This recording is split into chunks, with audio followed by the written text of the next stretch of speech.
হে রাসূল, আমরা বনি ইসরায়েলের মতো বলবো না।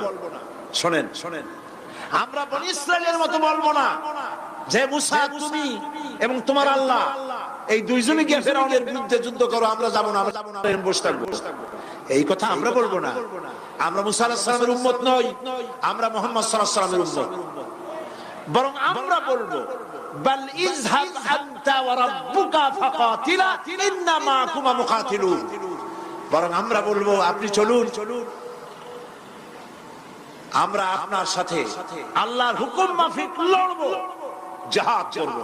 ততক্ষণ পর্যন্ত মা নামাত আইনুম মিন্না তাতাররাফ, যতক্ষণ পর্যন্ত আমাদের চোখের পাতা নড়তে থাকে ততক্ষণ আপনার সাথে থেকে কাফেরের বিরুদ্ধে লড়াই করে যাব। জীবনের পরোয়া তারা করেন নাই, জীবনের পরোয়া করেননি। হুজুর সাল্লাল্লাহু আলাইহি ওয়াসাল্লাম দারুণ ভাবে খুশি হয়ে গেলেন। হুজুর হেজিটেট ফিল করছিলেন যে এই সামান্য কিছু লোক, অস্ত্র নাই, পাতি নাই, এতগুলো লোকের বিরুদ্ধে যুদ্ধ করতে যাবে। যুবকের মুখে এই কথা শুনে হুজুর দারুণ খুশি হলেন। আল্লাহর নবী বললেন কুমু বিনা ইলা জান্নাতিন জান্নাতুন আরদুহা কারদিস সামাওয়াতি ওয়াল আরদ।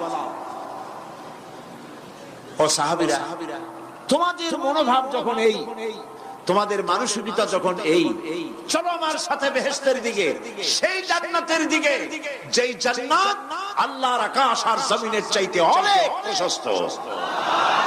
চলো আমার সাথে বেহেশতে, সুবহানাল্লাহ, চলো আমার সাথে জান্নাতে। ফাকামা উমাইর বিন হামাম ওয়া কানা ইয়াকুলু তামার। হযরত উমাইর নামক একজন যুবক দাঁড়ায় গেলেন এবং তিনি হাতে কতগুলি খরমা ছিল, সেই খরমাগুলি তিনি চিবোচ্ছিলেন। রাসূলুল্লাহর বক্তৃতা শুনতেছিলেন আর খরমা চাবাচ্ছিলেন। খরমা চাবান, বিচিগুলি ফেলে দেন, এভাবে করতেছেন, হাতে কতগুলো খরমা।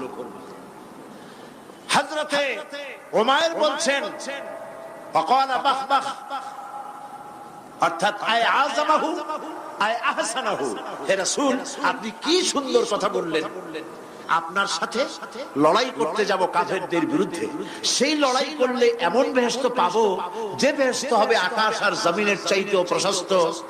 তাহলে ওয়াল্লাহি হাত্তা আকুলাহুন্না ইন্নাহা লাহায়াতুন তাবিলা, তাহলে আমার হাতে যে খরমাগুলি আছে এই সমস্ত খরমাগুলি খেতে গেলে কিন্তু অনেক সময় লেগে যাবে। এত সময় বেহেশতে যাওয়ার জন্য আমি তো তর সহ্য করতে পারবো না। ফারামা বিহিন্না, হাতের সব খরমা ফালাই দিলেন, যুদ্ধে ঝাঁপায় পড়লেন। অনেকক্ষণ কাফেরদের বিরুদ্ধে লড়াই করে হযরত উমাইর শাহাদাত বরণ করলেন।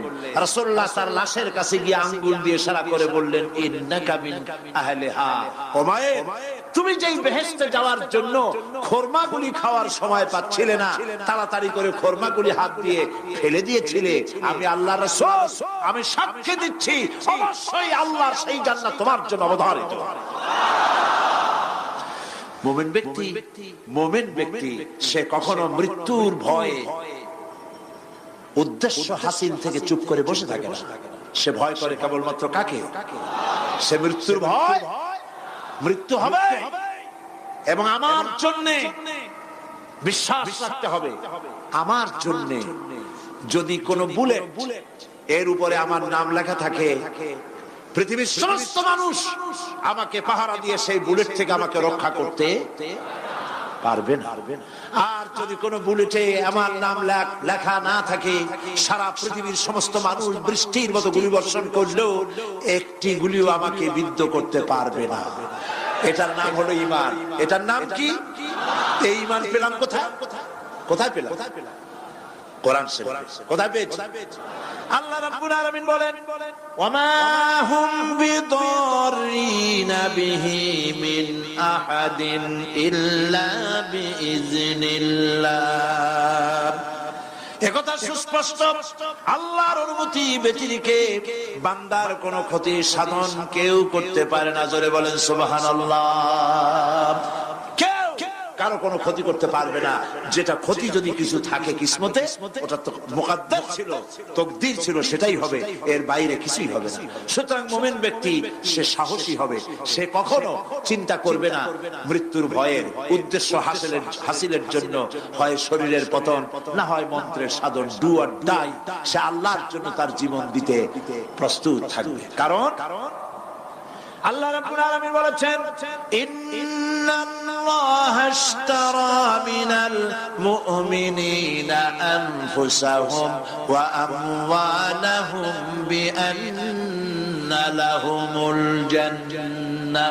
আল্লাহ পাক বলেন, আমি আমার মুমিনের জান আর মালকে আমি খরিদ করে নিয়েছি, বিনিময়ে আমার বান্দাকে আমার জান্নাত দান করে দিয়েছি। জোরে কোন সুবহানাল্লাহ। মুমিনের জান আর মালকে নিয়েছেন, বিনিময় কি দিবেন? জান্নাত দান করে দিবেন। এটা হলো মুমিনদের আল্লাহর প্রতি ঈমান আনার জন্য 3 নম্বরের কোয়ালিটি।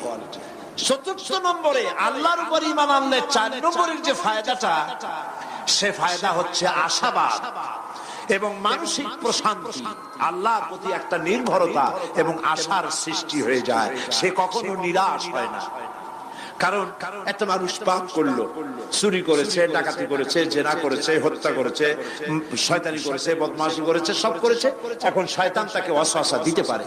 সেই জন্য আল্লাহ রাব্বুল আলামিন বলেছেন, লা তাকনাতু মির রাহমাতিল্লাহ, বান্দারে আমার রহমত থেকে নিরাশ হয়ে যেও না। আল্লাহর রহমত, বান্দা তোমার গুনাহ কতটুকু? তোমার গুনাহ যদি হয় পাহাড় সমান, আমার রহমত আকাশ সমান। তোমার গুনাহ যদি হয়ে যায় আকাশ সমান, তাহলে আমার রহমত তো আমার আরশে আজিমকে ছাড়ায় গেছে। সুবহানাল্লাহ, সুবহানাল্লাহ বলুন। সুতরাং মুমিন বান্দার এই আশা থাকে। গুনাহ মানুষে করেই, গুনাহ করা স্বাভাবিক। আল্লাহ পাক বলেছেন, যে ব্যক্তি গুনাহ করে আর এরপরে আমার কাছে মাফ চায়, আমি তাকে ক্ষমা করে দেই, মাফ করে দিই। সুবহানাল্লাহ।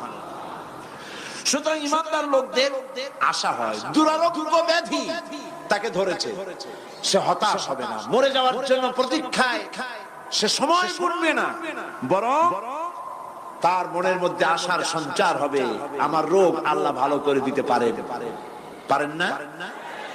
আমাদের জাতির পিতা কি নাম, কি হযরত ইব্রাহিম আলাইহিস সালাম, কোরআন শরীফের ভিতরে তার কথা আল্লাহ পাক কোট করে দিয়েছেন।